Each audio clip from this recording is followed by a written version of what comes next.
Okay, we're live. So hello, welcome to the Adventure Playground after many years. Nice to be here.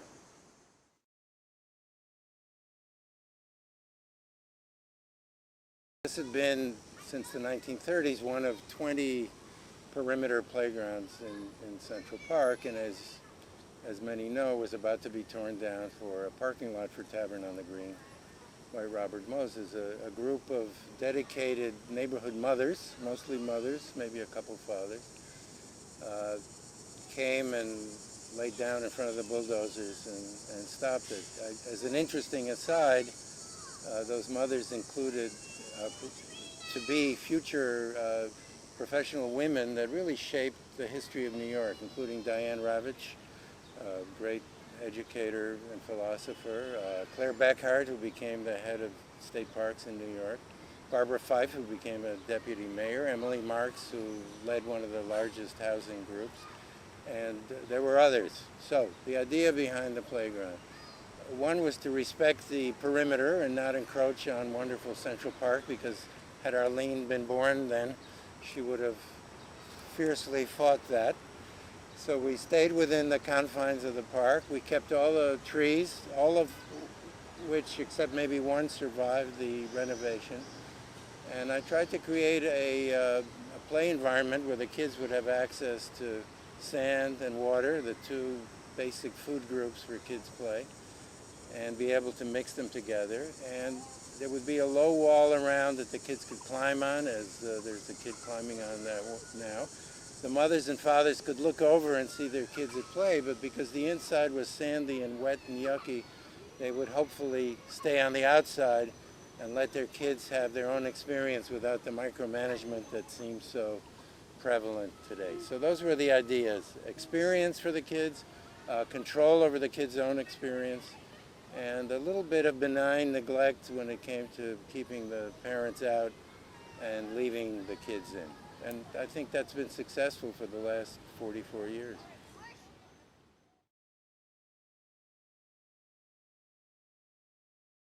I'm sorry to say I don't remember my first meeting with Arlene, because they all sort of merged together into one maelstrom of intensity.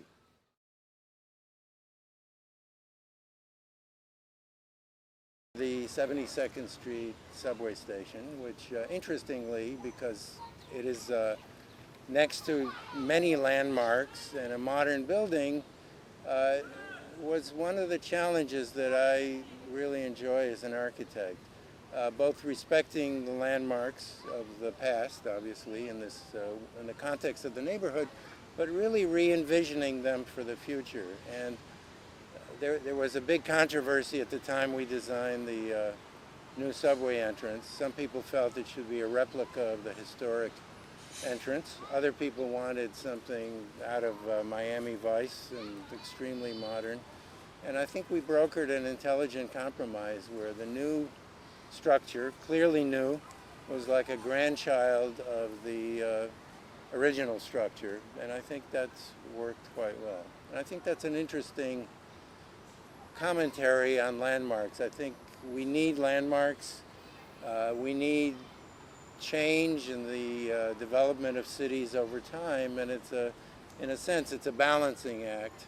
And because often the forces of development have the upper hand, because that's where much of the money is, a group like Landmarks West is a wonderful advocate for the preservation of the cultural history that's embodied in the architecture and the spaces around us. Not just the architecture, but the open spaces, the parks, the plazas. To me, one of the great accomplishments of the subway entrance is the space that was managed to be created by closing the uptown lane of Broadway, and with Signe Nielsen, the landscape architect, and with Peter Sampton, my colleague in designing the building, create, I think, what is in a sense, the gateway to the Upper West Side that really heavily used Verdi Square open space.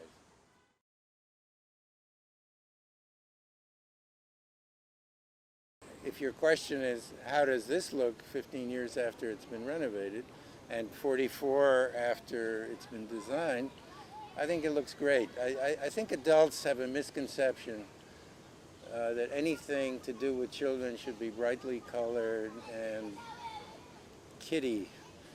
Uh, I don't believe that. I think kids have enough richness of imagination, and they themselves bring a certain amount of color and playfulness.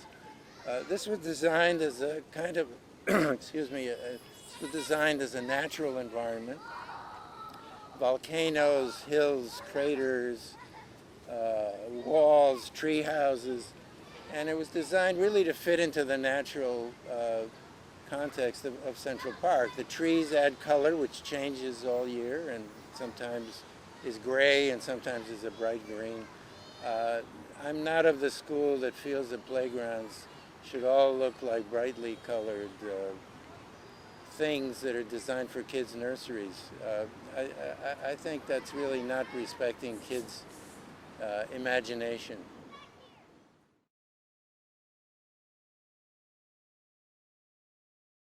I think the importance of Landmarks West is as the kind of conscience of the community. I would characterize it that way. It doesn't bring the money, it doesn't bring the ownership, but I think it brings a conscience of the community in the sense of the history of the community, the past, the culture, and of the people who live around here and have used this park over the years, and the culture of the history of architecture, both within the park and around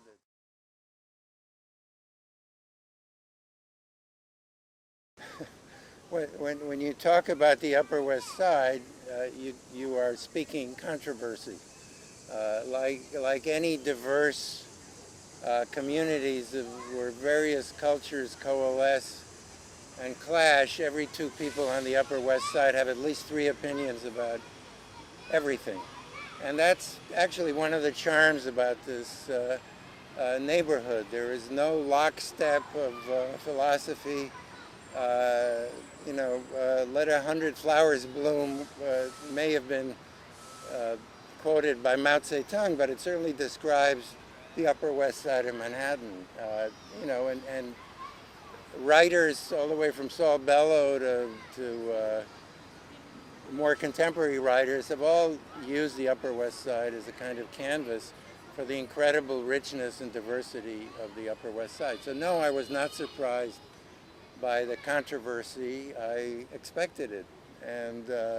And it was dealt with like all New York controversies are, by outcries, by discussion, by a variety of responses, and ultimately by the putting together of a solution that may not have pleased everybody, certainly didn't, but certainly pleased, I think, most people, and in the end pleased me.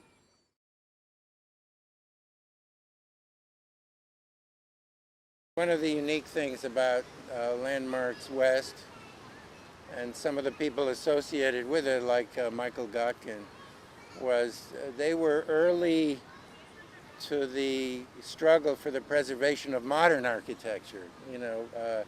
Restoring buildings from the time of the Revolution has always been a cause for many people in New York City.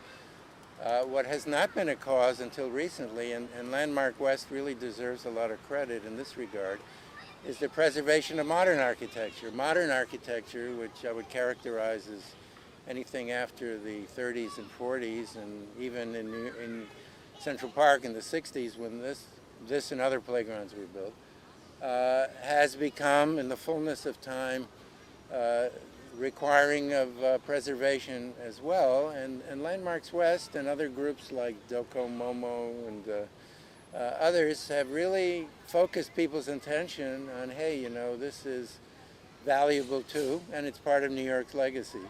And I think that's been one of their great contributions to the cultural and physical life of New York City.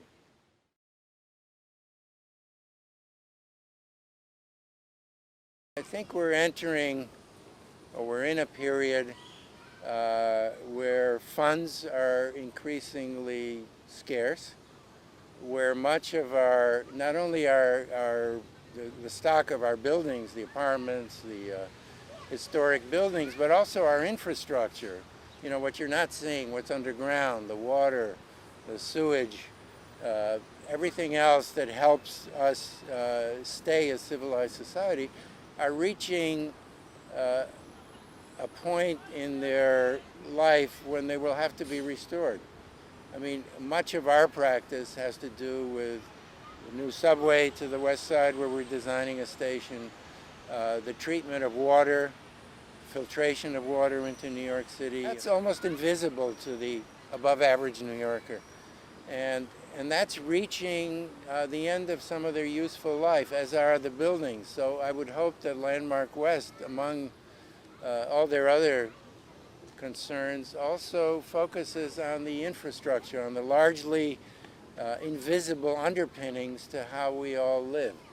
You know, we might be able to live with one less historic building, but we can't live without our historic water system at all. We would have to leave New York. We can't live without the system where water is collected and treated and purified before it goes into the river.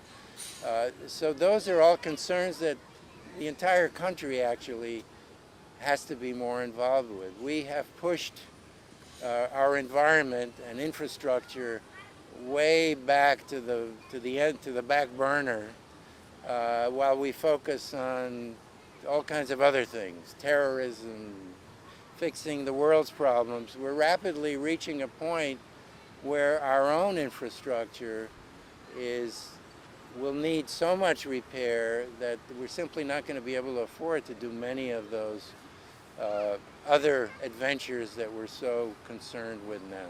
So that's my prediction for the next 25 years. We'll really have to address what sustains us architecturally and also sustains us from an infrastructure point of view. There's one expression that comes to mind when you say, what are the concerns of the next 25 years? And that is the definition of a Jewish telegram. Start worrying, details to follow.